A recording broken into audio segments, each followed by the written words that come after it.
ओम साई राम दर्शकों, मैं सुजय खंडेलवाल हर थर्सडे की तरह इस थर्सडे भी लेकर आया हूँ आप सभी के सामने एक नई डिवोटी को। ये कोलकाता से है।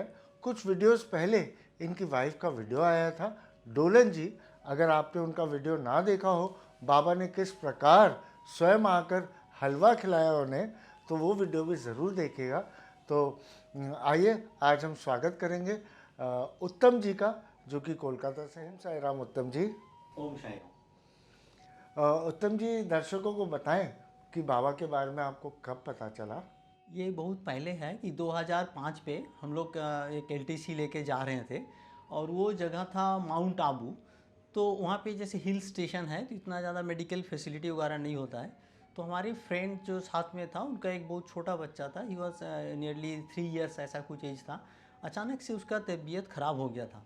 तो हम लोग काफ़ी परेशान थे। तो हमारे और एक फ्रेंड साथ में थे और उनके पास उन्होंने पहले से ही साईं भक्त थे और उनके पास ये बाबा का ऊदी था। तो हम लोग जब इधर उधर दवाई खरीदने के लिए ये कर रहे हैं तो उस समय उन्होंने कहा कि अब जहाँ जाना है जा रहा हूँ, मगर हम थोड़ा इनको अपने तरफ से करते हैं। और उन्होंने बाबा का ऊदी उस समय जैसे कि हम लोग इतना पता नहीं था, तो वो कहाँ कहाँ दिए थे वो भी पता नहीं। हो सकता है कि फोरहेड में लगाए हों, पेट में जहाँ दर्द हो रहा है वहाँ लगाए हों। और उनके पिताजी तब तक कलकत्ता फ़ोन कर रहे हैं, वो डॉक्टर के पास कर रहे हैं, ये कर रहे हैं। जो भी हो, हम लोग दवाई भी लाए थे, मगर आश्चर्य की बात यह है कि शाम तक वो बच्चा एकदम ठीक हो गया था और शाम को हम लोगों के साथ फिर घूमने भी निकला था। तो ये था हमारा पहला एक्सपीरियंस साईं बाबा के बारे में, that is in the year of 2005। देखिए भक्तों, ये एक नॉर्मल सी बात है कि किसी को अगर उदी की महिमा, किसी साईं भक्त के अलावा किसी आम इंसान को अगर उदी के बारे में बताया जाए तो उसके लिए वो एक सिर्फ छाई मात्र है, परंतु एक साईं भक्त के लिए वो किस प्रकार, हाँ, दवाई की तरह काम करती है, हमारे कष्ट दूर कर देती है। बाबा ने किस प्रकार से कितने भक्तों को अपने जीवन काल में ठीक किया उस उदी से, और आज भी करते आ रहे हैं। तो उस उदी की महिमा के साथ में बाबा ने इन्हें अपना पहली बार बताया, इन्हें जनाया अपने बारे में। तो उत्तम जी, बहुत अच्छा लगा ये जानकर। तो मगर आपका उनके ऊपर में विश्वास कैसे जमा, ये बताएं हमें। और एक एक्सपीरियंस हमारा जैसे आप देखिए, जिस तरह से आपका मन की संतुष्टि होता है, यही है बाबा के आशीर्वाद। तो हम लोग एक बार बॉम्बे से शिरडी गए। तो उस समय जैसे बारिश हो रही थी और शाम का टाइम हो गया था। तो वाइफ काफ़ी भक्त हो चुके थे। तो हम भी हुए थे। मेरे पास क्या था कि मेरे वाइफ को अगर मिल जाए दर्शन तो वो काफ़ी है।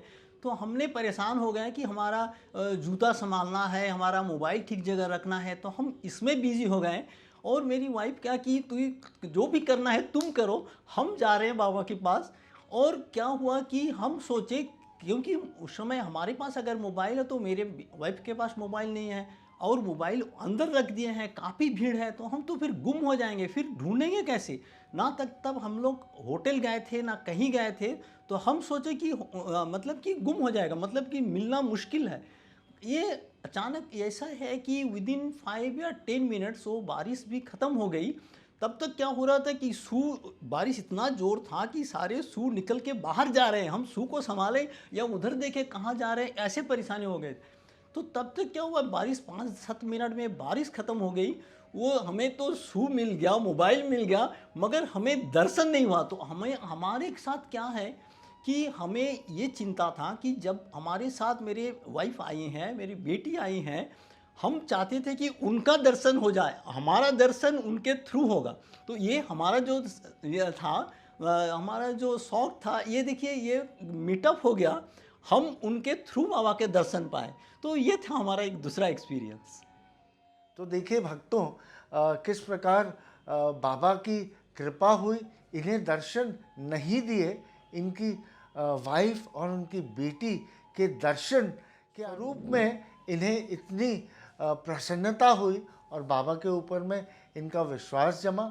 मुंबई और शिरडी की बारिश अगर शुरू हो जाए तो वो थमने का नाम नहीं लेती, और वो चलती ही रहती है, चलती ही रहती है।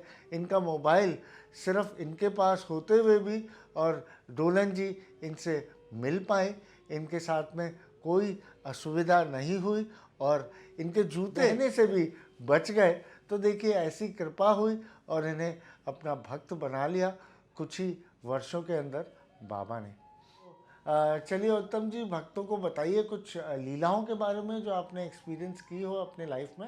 ये फिर से एक बार हुआ जब हम लोग 2022 में फिर एक बार शिरडी गए। और शिरडी जैसे हम लोग इस बार गए तो हमने 3 दिन वहाँ थे, तो पूरा 3 ही दिन शिरडी में ही रहे और कई बार वहाँ दर्शन करे। तो एक बार क्या हुआ, हर बार हम लोग जाते थे और वहाँ पे ये जो नीम का पत्ता होता है, मीठा नीम, ये काफ़ी ये माना जाता है और वो मिलना मुश्किल, मतलब कि असंभव है, ये मिलता ही नहीं।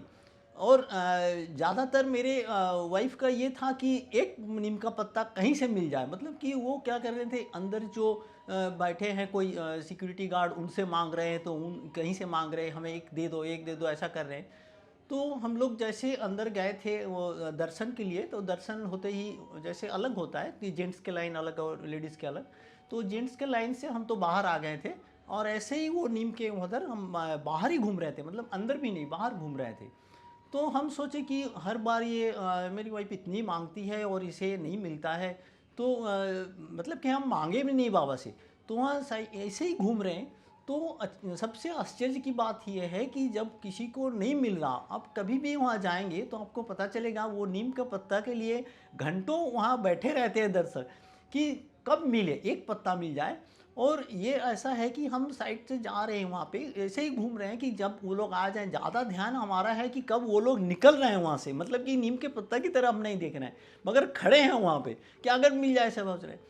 तो सबसे आश्चर्य की बात है, उसी समय एक नीम का पत्ता, जैसे हम लोग ये मानते हैं कि नीम के पत्ता अगर आपके माथे में या शरीर में आए तो वो ज़्यादा पुण्य होता है।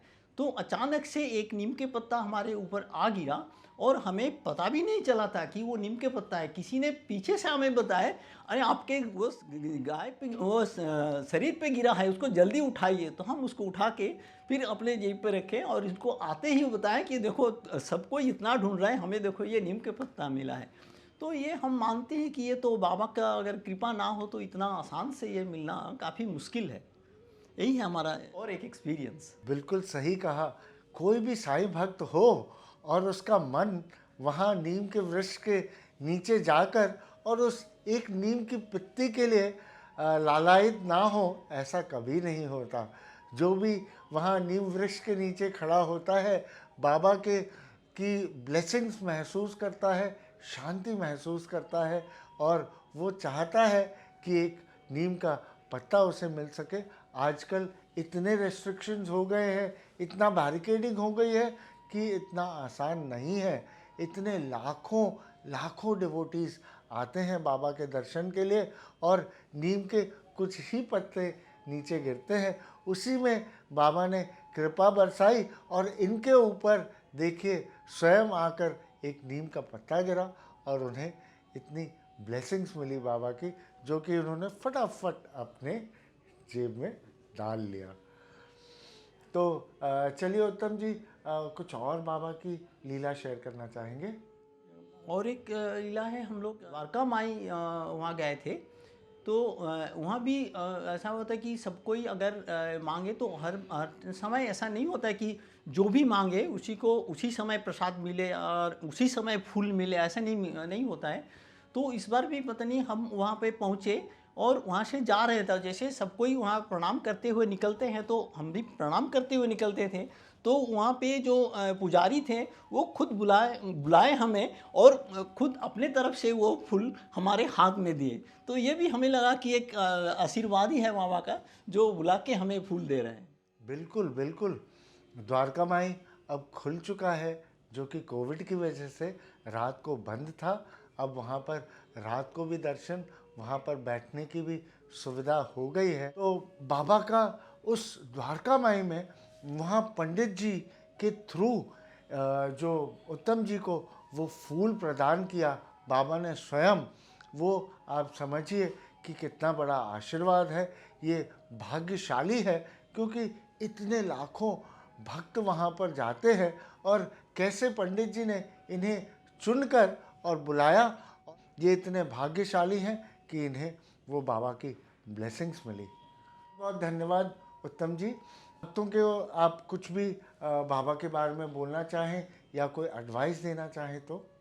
हम इतना बोलना चाहते हैं कि अभी हम 2-3 जो एक्सपीरियंस बोले हैं उसमें भी हमने वही बोले हैं कि भक्त होने के लिए ऐसा नहीं कि हर बार आपको शिरडी जाना पड़े, हर बार आपको पूजा दे के कुछ मांगना पड़े, ये ज़रूरी नहीं है। आप आत्मविश्वास रखिए, बाबा के जो 2 शब्द हैं श्रद्धा और सबूरी, ये रखिए और अपने तरफ से एक अच्छे आदमी बनिए और अपने तरफ से वो भक्ति रखिए, ये काफ़ी है। आप जहाँ पे भी हैं वहीं पे आप सोचिए कि यही हमारे पास मंदिर है और अपने अंतर से बाबा के पास भक्ति रखिए, ये काफ़ी होगा। यही बोल के हम अंत करना चाहते हैं। बहुत बहुत धन्यवाद उत्तम जी, इतनी सुंदर बाबा के एडवाइस को हमें याद दिलाने के लिए कि भक्ति के लिए शिरडी जाना अनिवार्य नहीं है। हमें सिर्फ और सिर्फ बाबा को अपने दिल में बसा कर रखना होगा, उनके ऊपर में दृढ़ विश्वास रखना होगा, जिसे कहते हैं हम श्रद्धा, अटूट विश्वास। और अगर हम ये अटूट विश्वास रखते हैं तो बाबा हमारे ऊपर इतनी ब्लेसिंग्स न्यौछावर करते हैं कि हमें और किसी चीज़ की ज़रूरत नहीं। उत्तम जी ने हमें याद दिलाया बाबा की 2 वचन, श्रद्धा और सबूरी। अगर हम सबूरी के साथ में काम लें तो हमारे जीवन में उस बाबा का चरित्र को अगर हम उतारें और मॉरल वैल्यूज़ हमारे उत्तीर्ण करें, ऊपर लेकर आए, अगर हम बाबा के चरित्र को हमारे चरित्र के साथ में मिला दें और बाबा के वो 11 वचन जिसमें उन्होंने बताया हम सभी को कि वो हर वक्त हमारे साथ हैं, हमारी रक्षा कर रहे हैं और वो हमारे ऊपर ब्लेसिंग्स बरसा रहे हैं, बस इतना ही काफ़ी है हम सभी भक्तों के लिए। चलिए, बहुत बहुत धन्यवाद दर्शकों हमारे साथ में यहाँ पर जुड़ने के लिए। उत्तम जी अपना कीमती वक्त निकाल कर इस वीडियो को शूट करने के लिए। तो भक्तों, अगर आपने हमारे इस चैनल को अभी तक सब्सक्राइब ना किया हो तो कृपया सब्सक्राइब का बटन दबाएं। पास में बेल आइकॉन है, वो दबाने से आपको हर थर्सडे के वीडियो का नोटिफिकेशन मिलेगा।